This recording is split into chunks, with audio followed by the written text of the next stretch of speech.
بسم الله الرحمن الرحیم و صافات صفا. این سوره را به نام صافات یاد میکنه.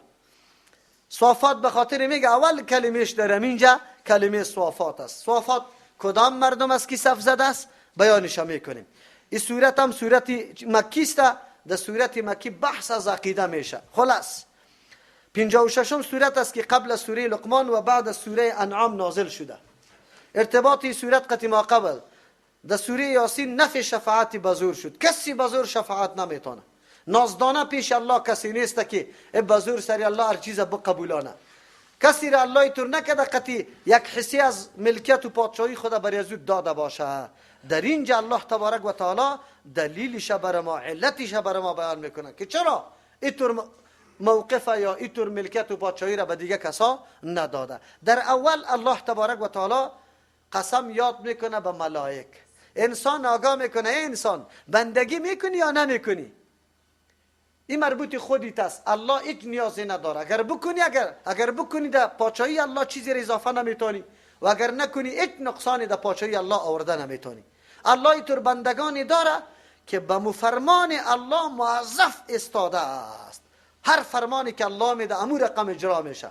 اگر تو انسان همینطور فرمانای الله را اجرا کردی در مقام قطعی طور مردم برابر میشی. اگر نیکی نکردی خاک در سری خودت کردی، برو بخیر دیگه میروی که در کجا میری. از او خاطر الله در اینجا بیان میکنم و صافات صفا. قسم به او ملائکی که صف بستگان هستند، صفن به صف بسته کردن.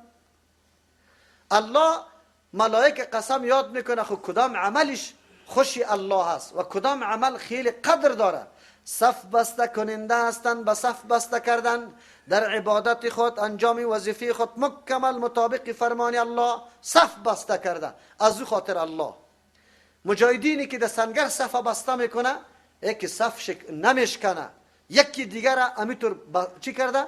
محکم کرده، تقویت داده، تایید کرده. او طور سنگر الله دوست داره. در نماز هم همینطور صف الله تبارک و تعالی دوست داره. کدام رقم صفه؟ که یکی با دیگه با کمال محبت و صمیمیت مکمل چسبیده باشه.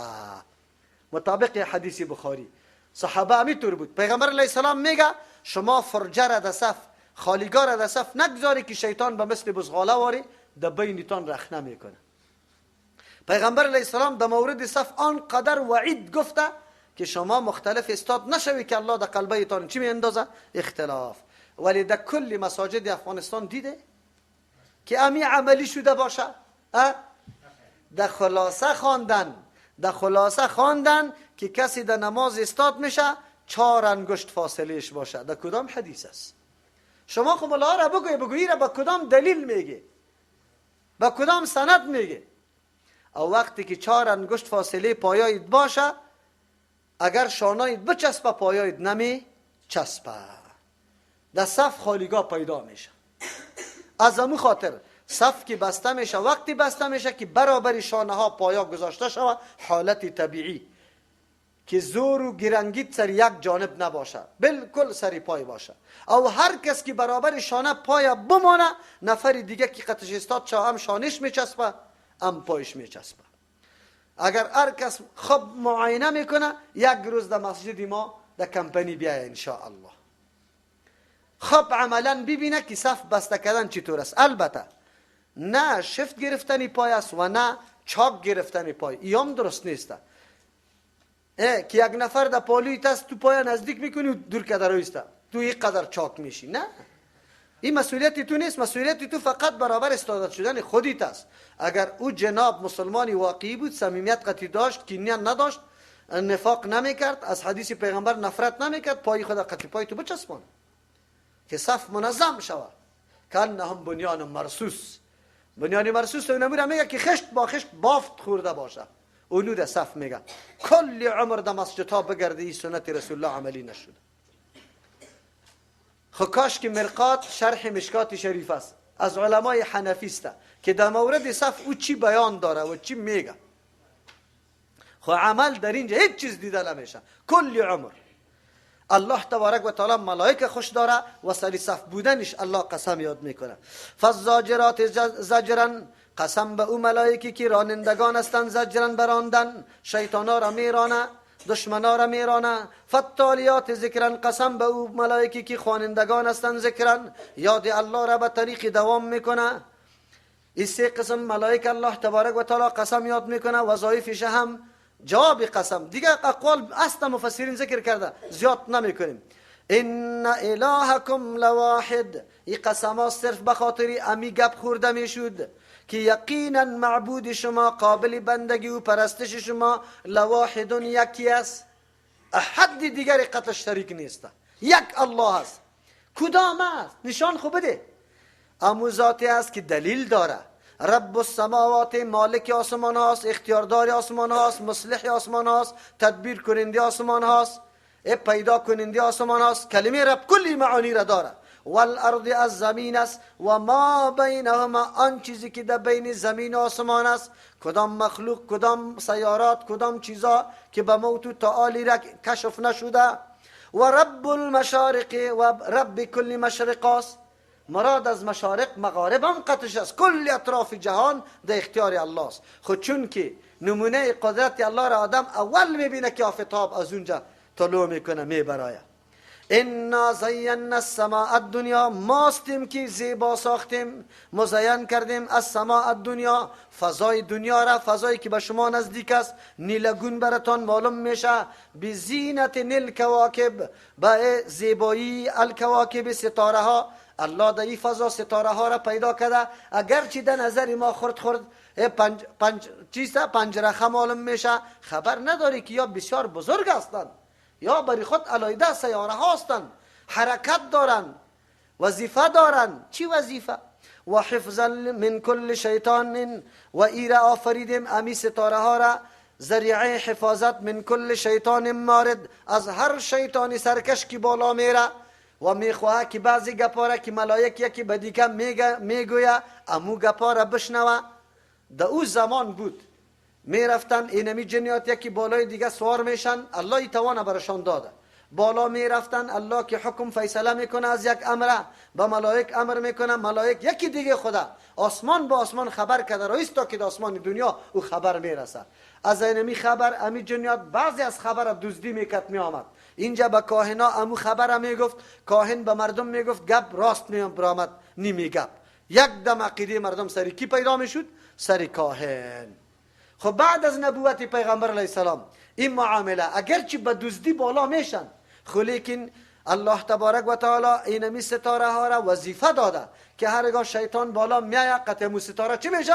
زده میشه. سه وظیفه ستاره ها را قرآن بیان میکنه. یکی سبب زینتی آسمان، دوم شیطان ها زده میشه، سوم و بالنجم هم یهتدون، این مردم ها توسط ستاره ها راه را پیدا میکنه. در دشتا و بیابانا کسایی که شب سفر میکنه تا که ستاره نباشه سمت معلوم کرده نمیتونه که کدام طرف برم. لا یسمعون، قرآن بر ما بیان کرد یک طرف بندگان مطیع و فرمانبردار الله ملائک بود، دیگر طرف موجودات بزرگ الله که آسمان، زمین و ستاره ها بود. کلش به نظم الله وابسته است، هیچ نوع سرکشی نمیکنه. تو انسان چرا؟ لا یسمعون الی الملائک، گوش نهادن نمیتوانه، الی الملأ الاعلی، به سخنان مجلس بالا. و یقذفون، ایک زده میشوند، من کل جانب، از هر طرف. همی شیطانا که بالا میشه توسط ستاره ها زده میشه، دحورا، برای ایکدن از یا راندن از یا، و لهم عذاب واصب، برای از یا عذاب دائم است همیشه. الله یار عذاب میده. الا من خطف الخطفه، مگر که بربایه اختطاف کنه، بگریزانه، الخطفه به گریختاندن، کدام گپه؟ نیمی گپه. فاتبعه شهاب ثاقب، از پشت سرش میشه شعله. شهاب شعله را میگه، ثاقبین که سوزنده است، امو جنی و شیطانه میسوزانه. فاستفتهم اهم اشد خلقا، آلی تو از پیشان طلب فتوا بکو، به دلیل بری تو گپه بگویا، اهم اشد خلقا، آیا یا هستن از خیلی سخت مشکل از روی پیدایش، من خلقنا، یا آن چیزی را که ما پیدا کردیم و کسایی را که ما پیدا کردیم. این بدبخت ها چرا این کار میکنه که ما پیدا نمیشیم دوباره زنده نمیشیم؟ وجود خلقت از یا خیلی سخت است. انا خلقناهم، یقینا ما پیدا کردیم، یارا من طین، از گل لازب چسبنده. چرا که آدم علیه السلام از گل چی؟ بگه چسبناک الله او را پیدا کرده. بل عجبت، بلکه تو تعجب میکنی که یک قدر نشانه های قدرت الله است، چرا یا به هوش نمیاد؟ یا تعجب میکنی که چرا این مردم دیوانه است؟ یا چی میکنه؟ و یسخرون، یا مسخره میکنه که تو میگی این آخرت آمده نیست، عذاب است، یا مسخره میکنه.